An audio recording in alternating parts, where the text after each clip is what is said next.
never believed in curses. Not really. But that changed after what happened at the old Henderson textile factory. I had just turned 21, and my friends, Mike and Sam, convinced me to go exploring this abandoned place on the edge of town. They thought it'd be fun, like a live-action horror movie.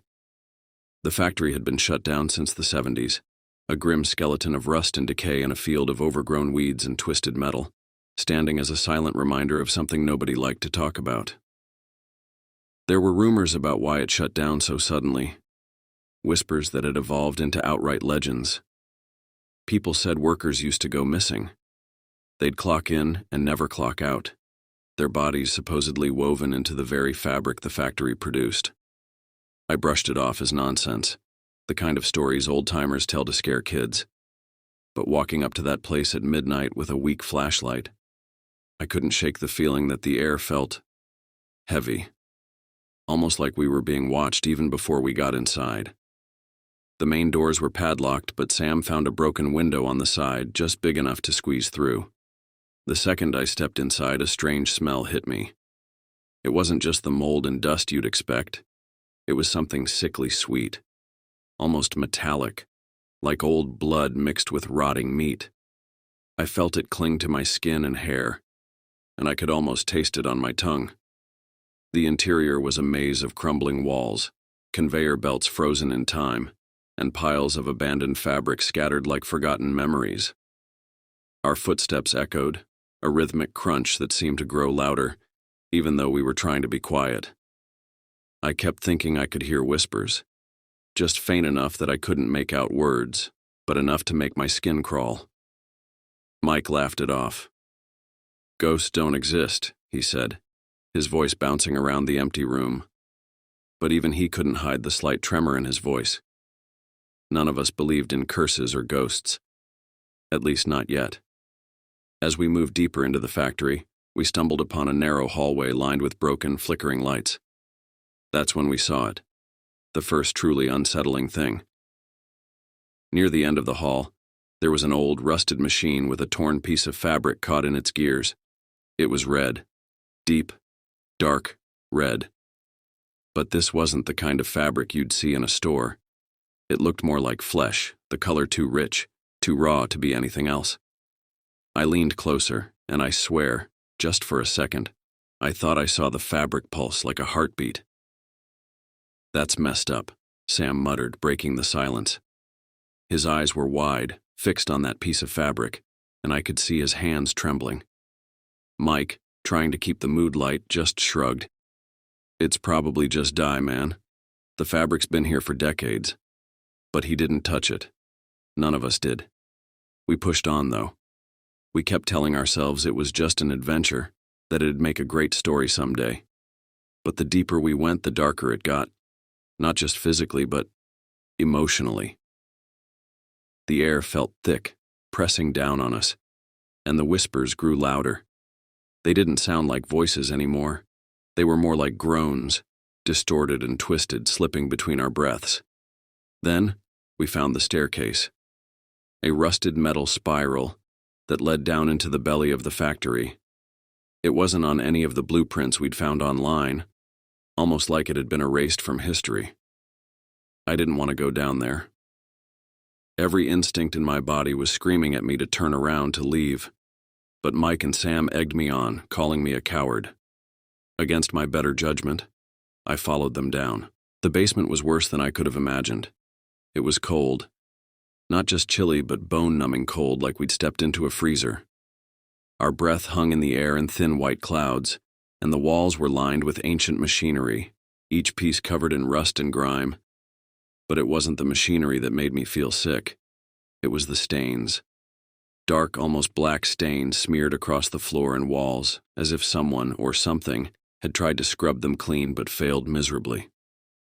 In the center of the room there was an old, worn-down chair, chained to the ground. It had thick leather straps attached to the armrests and footrests, and the seat was stained, dark patches soaking through as if it had absorbed years of agony. The smell was overwhelming now, that same metallic sweetness from before, only thicker, more pungent. It made my head spin, and I could feel bile rising in my throat.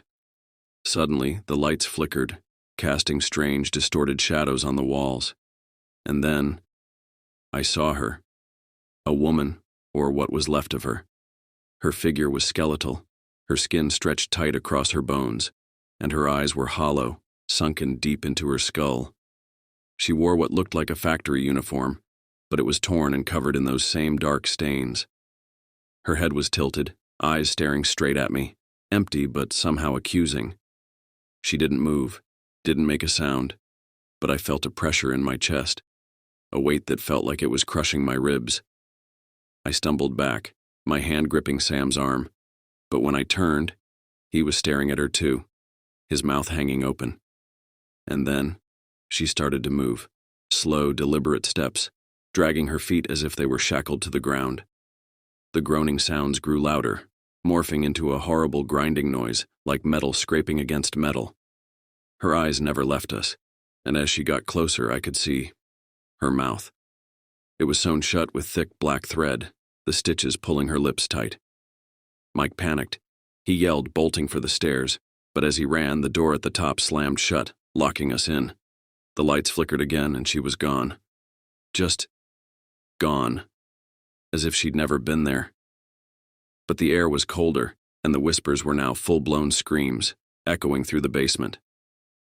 We huddled together, our backs pressed to the wall, trying to think of a way out. And then, the machinery started. Slowly at first, the old gears grinding to life, filling the room with a cacophony of noise.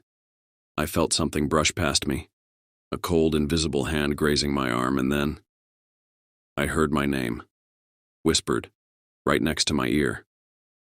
"Help us," it said, in a voice that sounded broken, like it hadn't spoken in decades. I couldn't tell if it was a man or a woman, or even if it was human. But it was pleading, desperate. I turned to run, dragging Sam and Mike with me, but the basement felt like it was stretching, growing longer with every step. And then, as we reached the stairs, we heard it, her laughter. Quiet at first, almost playful, but it grew louder, more menacing until it filled the room, bouncing off the walls and clawing its way into my skull. I don't remember how we got out. Somehow we managed to break through the basement door, scrambling back through the factory until we found that broken window and launched ourselves through it. We didn't stop running until we were back in town, and even then, the laughter echoed in my head. The next morning I woke up with a splitting headache, my clothes still reeking of that metallic stench. I tried calling Sam and Mike, but neither of them answered. When I went to their houses, their families said they hadn't come home. They were reported missing later that day. The police searched the factory, but they didn't find anything. No basement, no strange chair, no dark stains. It was as if the place we'd been in didn't exist. And to this day, no one knows what happened to Sam and Mike. But sometimes, late at night, I can still hear that laughter. It starts quiet, just a low hum in the back of my mind. And then it grows, filling my head with that horrible guttural sound. And I know deep down that someday it's going to come for me too. I always knew there was something off about Blackwood Mine. It was one of those places that seemed to hum with its own sinister energy, a relic of the town's past that most people had long since chosen to forget, but not me. I was inexplicably drawn to it, and it all started with those damned lights. I should probably back up a bit. Blackwood Mine is nestled in the dense forest just outside the small town where I grew up. It had been abandoned for decades, ever since a tragic accident claimed the lives of several miners. The entrance was boarded up, and the surrounding area was overgrown with nature reclaiming what once belonged to it. Everyone in town had heard the stories, the eerie tales of ghostly apparitions and the mysterious lights that flickered deep within the mine. Most dismissed them as urban legends, campfire tales meant to scare the local kids. But I wasn't so sure. Something about those stories called to me, a whisper in the back of my mind that refused to be ignored. One crisp autumn evening, I finally gave in to my curiosity. Armed with nothing but a flashlight and my own reckless determination, I made my way through the forest toward the old mine. The air was thick with the smell of damp earth and decaying leaves, and the only sound was the crunch of twigs under my boots. When I reached the entrance, I was surprised to find the boards pried away, as if someone or something had been there before me. The opening loomed in the fading light, a gaping maw that seemed to breathe darkness. I hesitated for a moment, my heart pounding in my chest, then stepped inside. The atmosphere changed instantly. The air was colder, the silence pressing in on me from all sides. My flashlight beam danced along the walls, revealing rusted tracks and forgotten tools left behind by the miners. As I ventured deeper, the sense of unease grew, a prickling at the back of my neck that urged me to turn back. But then I saw them, the lights. They flickered on the edge of my vision, just beyond the reach of my flashlight. It was as if they wanted to be seen yet remained elusive, teasing me with their presence. I followed them, my curiosity overriding the fear that gnawed at my insides. The lights led me deeper into the mine, down twisting tunnels that seemed to stretch on forever. The air grew colder, the darkness thicker, and with each step, the feeling of being watched intensified. It was as if the mine itself was alive, observing my every move. Suddenly, I stumbled upon a cavern, the largest I'd seen so far. The lights danced across the ceiling, illuminating the space with an eerie glow. I stood transfixed, watching them swirl and pulse, mesmerized by their otherworldly beauty. That's when I heard it, a low, guttural whisper that echoed through the cavern. It was unintelligible, a language I couldn't understand, but its intent was clear. It was calling to me, beckoning me deeper still. I should have turned back then. Every instinct screamed at me to flee, to escape the suffocating darkness and return to the safety of the surface. But I couldn't. I was ensnared, drawn inexplicably toward the source of the lights. As I moved forward, the whispers grew louder, more insistent. My flashlight began to flicker, casting erratic shadows on the walls. Panic surged through me, but still I pressed on, driven by a compulsion I couldn't explain. Finally, I reached the heart of the mine, a chamber so vast it seemed to stretch into eternity. The lights were brighter here, swirling in complex patterns above a pool of inky black water. The whispers rose to a crescendo, a cacophony of voices that filled the chamber with their haunting song. I stepped closer to the edge of the pool, peering into its depths. The surface was perfectly still, reflecting the brilliant dance of lights above. But as I watched, something began to emerge, a shape indistinct at first but slowly gaining form. It was a face. Not human, not entirely, but something ancient and otherworldly. Its eyes locked onto mine, and in that moment, I understood the truth. The mine wasn't just a place. It was a gateway, a conduit to another realm, and the lights were its guardians, luring the curious and the unwary into their domain. The face in the water smiled, a chilling, knowing smile that sent shivers down my spine. I felt a pull, a force drawing me closer to the edge. Panic seized me and I stumbled backward, breaking the trance that held me captive. The whispers turned to screams, angry and desperate, as if they sensed my impending escape. My flashlight flickered wildly, then died, plunging me into total darkness. Terror gripped me, but I forced myself to move, to run, to find my way back through the labyrinthine tunnels. I stumbled and fell, scraping my hands and knees on the rough stone. The whispers pursued me, echoing through the darkness, urging me to return. But I kept going, driven by sheer survival instinct. Somehow, miraculously, I found the entrance and burst into the fresh night air. I collapsed on the forest floor, gasping for breath, the whispers fading into the distance. The mine loomed behind me, silent and still, its secrets hidden once more. I never spoke of my experience to anyone. Who would believe me? But the memory haunts me, a constant reminder of the darkness that lurks beneath the surface. I often wonder what would have happened if I hadn't turned back, if I'd succumbed to the pull of the lights. Blackwood Mine remains abandoned, its entrance sealed once more. But sometimes, on quiet nights, I swear I can see the lights flickering in the distance, a reminder of the horrors that lie within. and I know that the mine isn't truly abandoned. It waits patiently, its whispers calling out to those who dare to listen. I never believed in ghosts until that night at the old Oak Ridge Asylum. My friends and I had been drawn in by the rumors, stories of ghostly apparitions, eerie whispers, and shadows that seemed to move on their own. We laughed them off as urban legends, concocted to scare kids away from the decrepit building on the outskirts of town. But as often happens, curiosity got the better of us. It was a chilly October evening when we decided to explore. The air was heavy with the scent of decaying leaves and something else, something metallic and faintly sweet, like rust mingled with old perfume. The iron gate creaked as we pushed it open, the sound echoing through the empty grounds like a warning. The main entrance was boarded up, but Matt, always the resourceful one, found a broken window around the side. As we clambered through, the glass crunched underfoot, sending shivers up my spine. Inside, the air was stagnant, thick with dust and neglect.